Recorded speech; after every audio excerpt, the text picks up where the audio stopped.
There is a taste in here that you cannot find in other vegetables. And the more you eat, the more it's become tasty and you keep on, asking for it. What this farmer in Hawaii is talking about is not a vegetable, it's a tree. And while Vicky Domingo says it has an unusual flavor, there's more to this tree than meets the taste buds. You keep on eating and eating and you can feel your body is more energetic, more healthy, and you can see the difference. You're not dropping, you keep on, just so active. Domingo says she has grown this tree on her farm for more than 25 years. She harvests moringa twice a week all year round.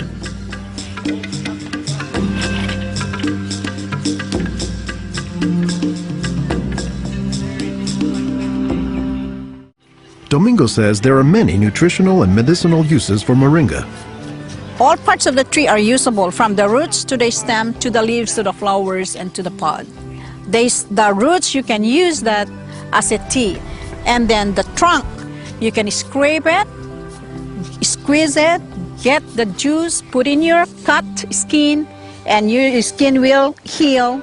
Dr. Will McClatchy is an ethnobotanist at the University of Hawaii. He studies the ways that humans interact with plants. Moringa is one of these trees that is a multi-purpose plant that fulfills such a high percentage of kind of basic needs that when people get used to using it, they really can't see what it's like to live without it. And many cultures don't. Today, moringa is used as a remedy and, in essence, a multivitamin in many of the world's warmest regions.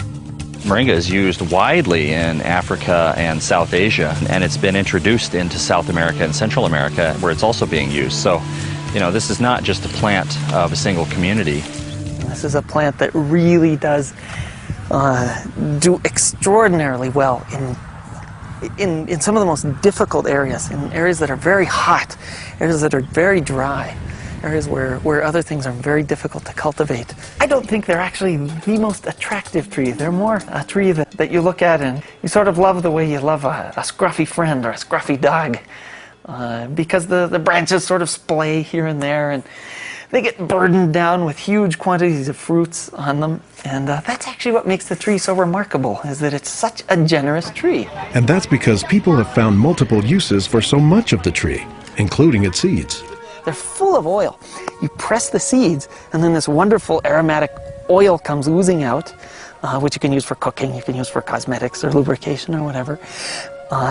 And the cake, the press cake, the stuff that's left over after pressing the seed, that is what's used for water purification. Water purification, Olson says, is especially useful in developing countries where clean water is hard to come by. But the benefits don't stop there.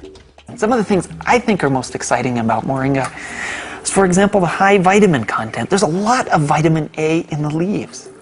And worldwide, that's a problem. A lot of people have problems in development of their eyes because they don't have enough vitamin A. Moringa's vitamin A content, and its content of vitamins in general, has caught the attention of scientists around the world. So I started to read about moringa, and I was absolutely amazed about the richness in nutrients, in many antioxidant compounds, in vitamins. Dr. Monica Marcu is a pharmacologist who has studied many plants. She has done extensive research on moringa and says it has significant nutritional potency. This subject is one of the topics of her recently published book, Miracle Tree. To me, it was just a natural pathway from my scientific background and my love for trees to writing this exciting book on one of the most exciting and extraordinary trees of our world. Marcu spends much of her time looking at trees and plants, both as a pharmacologist and as an artist. While Marcu, the nature photographer, is grabbing shots of plants, Marcu, the pharmacologist, says she has a bigger concern. We are having an epidemic of cancer and cardiovascular diseases and many other chronic diseases. It's because we basically do not eat what we are supposed to eat. Most of the plants are famous for a particular type of nutrient, like for instance the orange or the lemon is famous for a high content of vitamin C. The spinach, for instance, on the other hand, is famous for its iron content. Moringa is very unusual because this single plant contains a wide variety of nutrients, but also in quite very high amounts. Marcu says this concentration of nutrients combined with low calories and low sodium content makes moringa an ideal energy food or supplement that can help offset the typically unhealthy Western diet. Many of the Westerners are also deficient in antioxidant and anti-aging substances that are mostly found in plants. Antioxidants, according to the National Institutes of Health, protect the body's cells and may prevent cancer. And Marcu says moringa is a treasure trove of antioxidants that happen to work hand in hand. Antioxidant substances and antioxidant vitamins work together in the body. For instance, it's known that selenium works better in the presence of vitamin E. Moringa has high amounts of selenium and has also vitamin E. Moringa is well known for being a good source of leafy green vegetable protein. And you don't get a lot of protein out of many vegetable foods other than like beans and things like that. So getting it out of the leaves is really a big deal. And while there are a few other plants like soy that are protein-rich, Olson says moringa is special. I have a lot of food allergies. I'm allergic to wheat, I'm allergic to eggs. Soy tends to be a fairly highly allergenic food. It causes allergies easily in many people. We think that this is because of the form that some of the proteins are in soy. They're apparently in a form that's very simple and fairly easy for the body to assimilate in moringa. According to the United States Department of Agriculture, moringa contains 18 of the 20 amino acids, building blocks of proteins that are found in the human body. And, says Marcu, moringa is one of the few plants that contains all of the essential amino acids. Moringa contains all the 9 essential amino acids that actually we cannot produce. Their presence, but also their ratio, is very beneficial, and it is estimated that this ratio is very good for absorption and for being bioavailable to our bodies.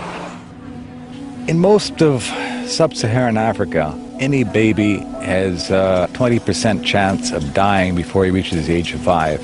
In some countries, up to 40%. And even those who survive past the age of 5, up to half or more will suffer from malnourished physical and mental development. As the former regional representative for Church World Service in Senegal for 16 years, it was Lowell Fugley's mission to help local clinics develop ways to save children at risk to malnutrition. So Fugley went to work, both planting moringa trees and, more importantly, educating healthcare workers on how moringa can help stave off malnutrition.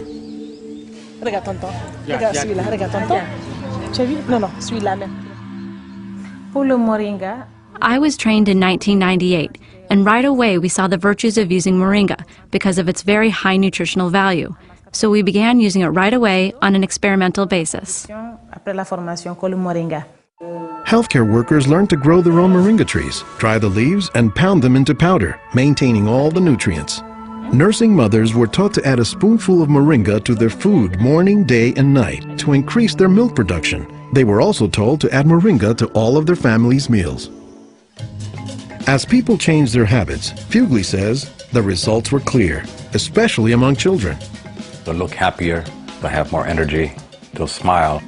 When they came to the clinic, limp, eyes drooping, no energy.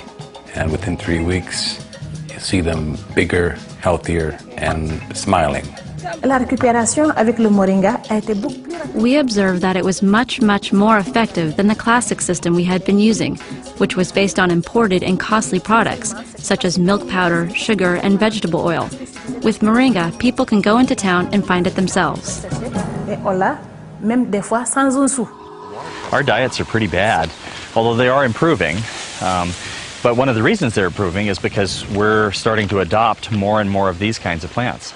I've been in villages where the only trees that survive and grow well are Moringa oleifera, which is really amazing when you consider how many useful things the tree provides. Moringa it comes very close to being a perfect source of nutrients in terms of variety and concentration. So that is, I think, very unique about this moringa tree.